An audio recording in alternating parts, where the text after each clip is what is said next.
afternoon.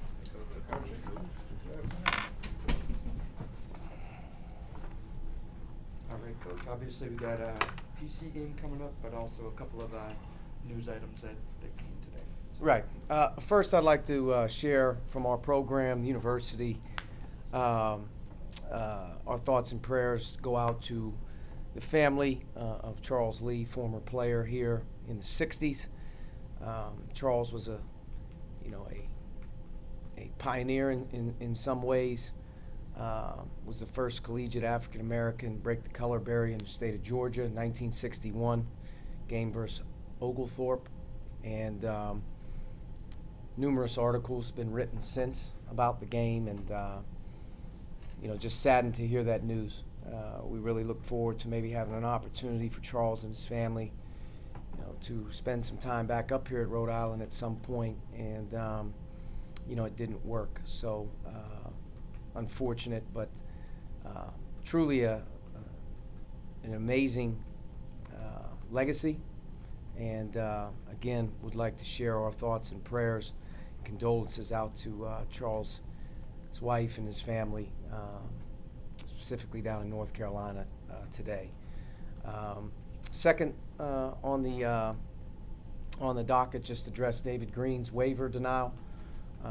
David, our administration, compliance, university, family, upon committing here, went to work on that opportunity to, file for immediate eligibility.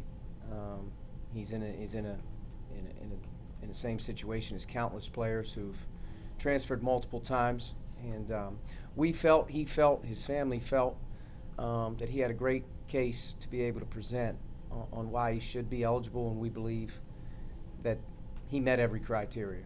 And with the exhaustive process that it was, month by month, and just providing more information and going back and forth, we kind of have finally come to a conclusion where he's not going to be eligible. And we knew that when we took David. We took David not because of who he could be for us right now, but what we can do for each other moving forward for both of us as a program and him as a kid. He has a unique journey. I think the stability here at URI with our campus life, academics, training staff, basketball program finally gives him a chance to kind of call home. We look forward to him joining us upon this season, and think that he will be an impactful guy for us, and continues to brighten our future, so to speak. Very disappointed for him, as we are, for all of our guys when things, kind of give them a quick step back. But having him focus on the next most important thing, which is being a great teammate, continuing to help us the way he's been doing, and whatever lies ahead here in the next few months before the season ends, to put him in a position to be ready for next year is our goal. And at that, I'll probably move on to PC game, which great opportunity on Saturday, rivalry game, in-state, Big East, Providence, URI rivalry goes way back. And the intensity on Saturday night will be, at a fevered pitch. It'll be the hardest environment we'll play in, not only this year, but every year that we play there. It's a great game. Their crowd and their program speaks for itself. Got a lot of respect for their current team. Kim's done a great job of embracing them and obviously putting his stamp on it. They're playing fantastic basketball. They're one of the elite defensive teams in college basketball, regardless of who you're talking about out there, and they've done it against tremendous competition. They have proven all-caliber Big East players. Bryce Hopkins and Devin Carter in particular, I think, are the headliners, but really feel the addition of Josh Aduro has given them even a third guy that's really going to make a dent, in that type of a league, in terms of having three guys that can play at an all-conference caliber level any night.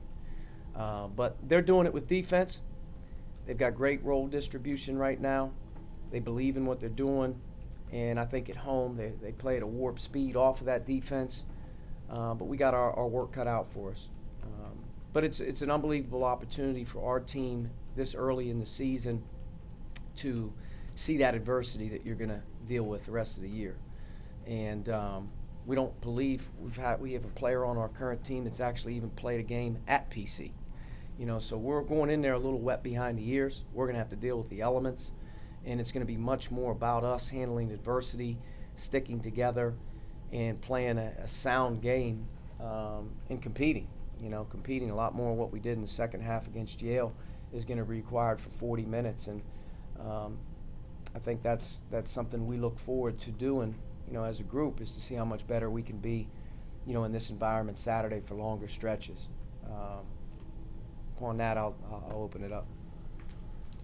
Coach, what is it going to take to not just beat PC, but beat them in Providence? It's been 20 years since URI's beat them there. The record here is not too bad, but there's something about playing up there in Providence that can't get over the hump. What's it going to take to beat them there? Not just beat them, but beat them in Providence. Well, I think, to be able to win on the road in general, you have to play really, really sound basketball offensively.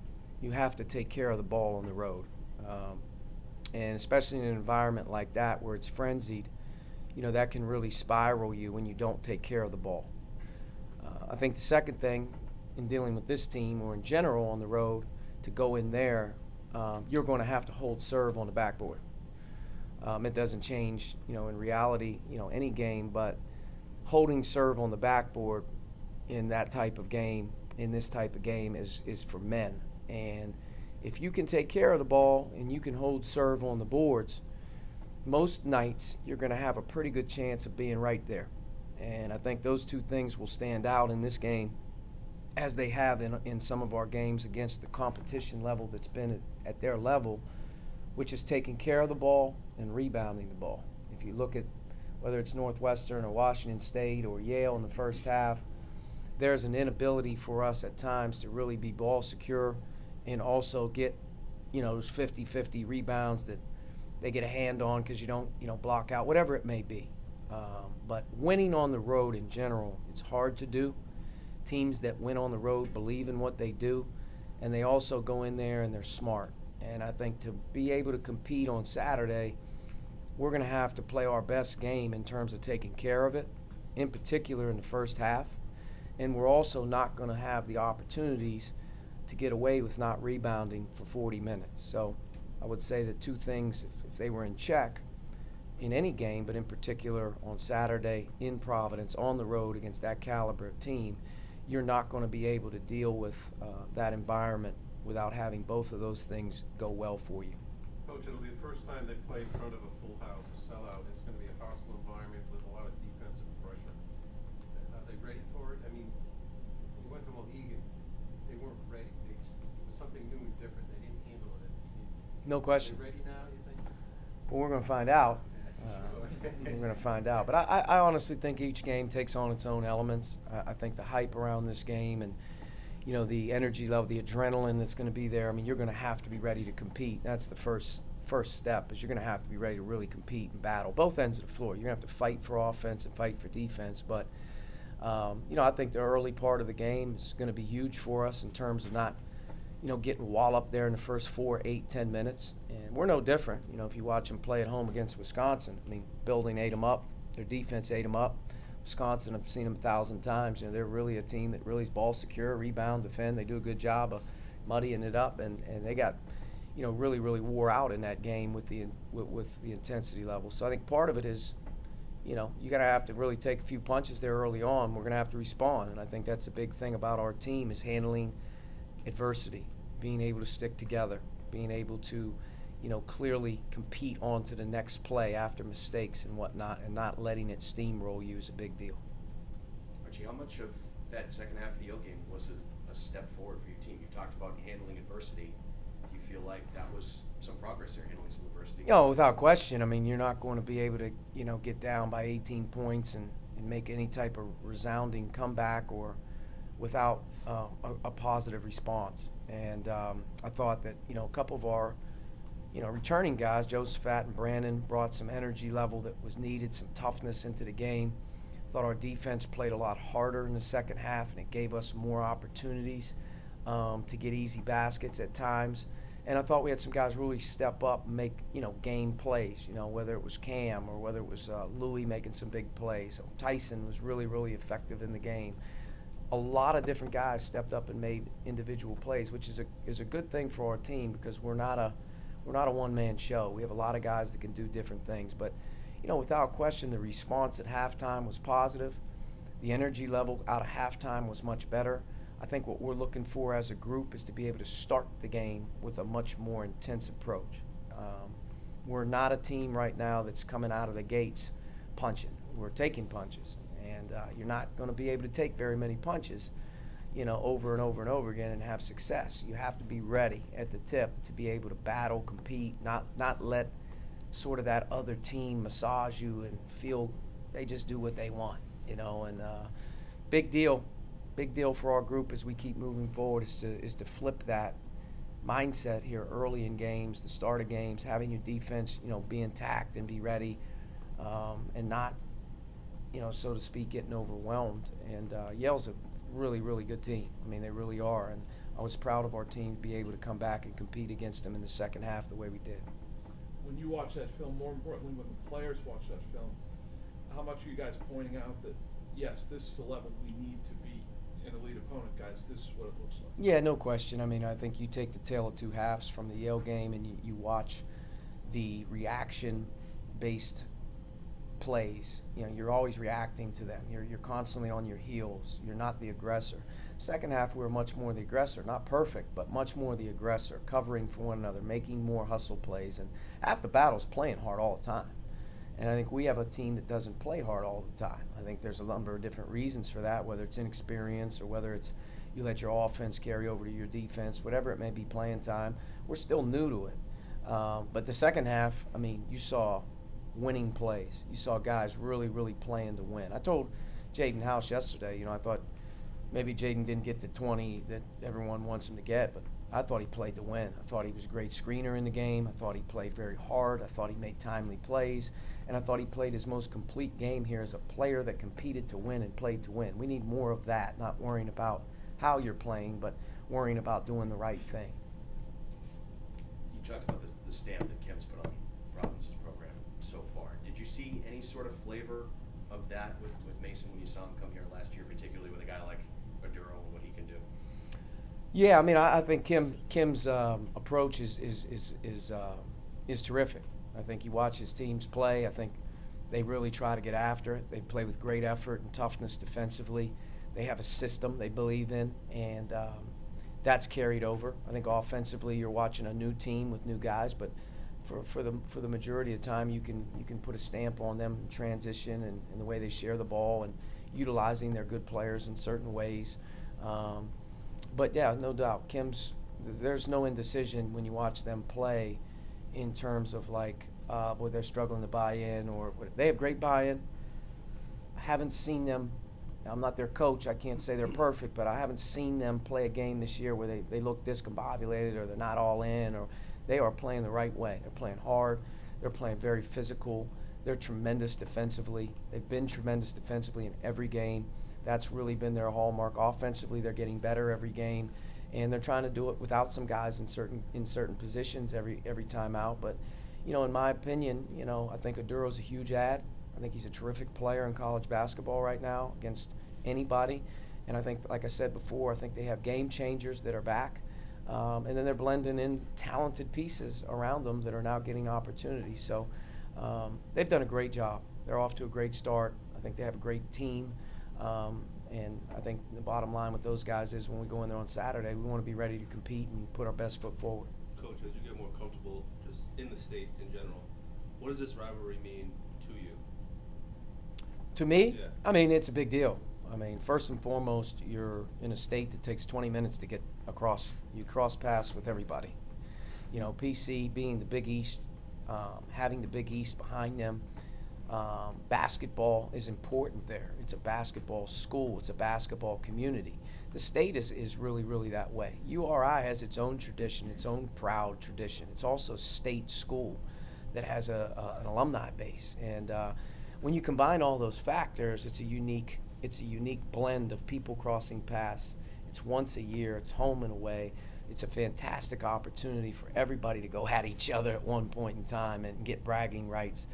And I think when you play in the game, coach in the game, you got to understand that. It's important, and you have to really be ready to embrace the challenge. But it's not like it's two football schools that battle in football in the fall and basketball. This is a straight-up basketball deal once a year. It's pretty unique, and I also think it's really cool that you have, like, a place that's so tight-knit in terms of its state. You know, it's almost like it's one city. You're two schools in the same city playing each other, but in reality, it's the state of Rhode Island. So it's a cool thing. I've watched it from afar. I've been in it one time now here. Now I got to go up there and deal with that, and we'll figure out, how to feel about that after it's over. I'm sure it won't be friendly, but I know Providence's fan base. I know that their facility, in general, game night, I know it will be a fantastic environment to be in. This week, how many times a day have you heard about the game? How many people remind you? Where do they remind you?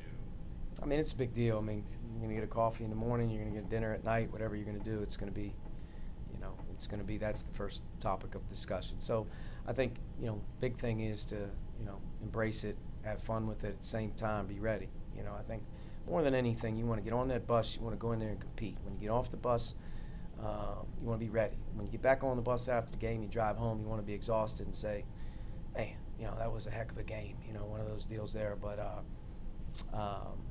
I like it. Have you talked to the players, just maybe not just winning the game, but what competing and playing hard will do for this program? Yeah, I mean, I think the bottom line with our team is the secret's out of the bag. If we could ever reach our potential in terms of getting our effort where we need to, getting our defense where we need to, and not really like, hey, we have to be way up here real fast. Like, we have to gradually show progress, and we have to get better. We're in November. It's been a sticking point for us right now that we're sort of a team that's based on feeling good and how's it working, versus the other way where it doesn't really matter how it's working. It's about we have to get the job done, the intensity level, and we have to grow that, not just for this year, but this team has to build some real building blocks on the path to where we want to go. And it's going to be a quest that every time out, can we be better? Can we get it going in that direction where we got both sides of the ball really working well? Because that's what we're going to need in conference play. January, February, March, when you want to play your best, you're going to need to be good at both sides of the ball. And I think right now our climb has to start on that side of the ball defensively. And, that effort level and playing hard, it's non-negotiable. Can't be something that's like there sometimes and not. You have to be able to count on that to have a chance. Winning's hard. And, part of what allows you to be successful is that you play hard all the time. Just circling back to David, do you have any general thoughts on whether or not the NCAA should be in the waiver business at all? No, the NCAA shouldn't be in the waiver business at all. I'm not one that's in favor of letting guys transfer all over the place multiple years. I think that, when there's coaching changes involved in a kid's journey, when there is mental health issues involved in a kid's journey, they need to be taken into consideration. And I don't think every kid is in the same boat. And I don't know how the NCAA can be in the business of judging who is in need, who's worthy of need, whose situation is better than one's else. It's a messy situation, and I think other than getting the state attorney generals involved in multiple states and documenting letters and putting it out there and threatening lawsuits and doing all that stuff, I don't really think that's what it's all about. I think what's best for the kid is this the best situation for this kid to move forward in his journey? And if there's circumstances that have led to him being here that were out of his control at any point in time in his college career, that's going to cause problems for young people. It really is. When you're in David's situation and you go to college during the pandemic and your head coach who recruited you gets sick and retires from his spot, then you move from the pandemic out to Louisiana and you play for a coach who recruited you, and that's going well, and then that coach takes a job. At what point, is there something there that allows a kid to move again? And if he didn't allow him to move again and he stays, and then that situation doesn't work out well, and he's forced to leave and go somewhere else again, at some point, it shouldn't be punishment. But I don't want to get into everybody's waivers. I don't believe the waiver process is something that anyone wants to be involved in. There are certain situations, I think, where guys really reserve the opportunities, and there are certain situations where when you put it out a waiver process and you meet all the criteria, why does one criteria trump another criteria? I can't understand Excuse me, that. Did they give a reason why, Nancy? Any reason why they done it? Yeah, it's not up to me to discuss it But publicly. but they have done something, they had some explanation. Multiple, over the course of reconsiderations and appeals, there's multiple information that has come back, and David's situation is pretty clear cut and dry, and felt like he had a great opportunity to be eligible. We also had a sense that he probably wouldn't as well, so I'm not going to sit here and boo-hoo like we've prepared for Dave not to be able to be a part of what we're doing this year. But I'm a big believer in David Green being a part of what we're doing in the future, and I think he's going to add an instant impact when he is eligible. Can he still practice? Every day. And he has practiced every day. Yeah, I know he has, but he can continue. I know we gotta get you practice. Thank you, Coach. Thanks, Coach. All right, guys. Thanks, Archie. Ladies. Appreciate it. I'll see you guys.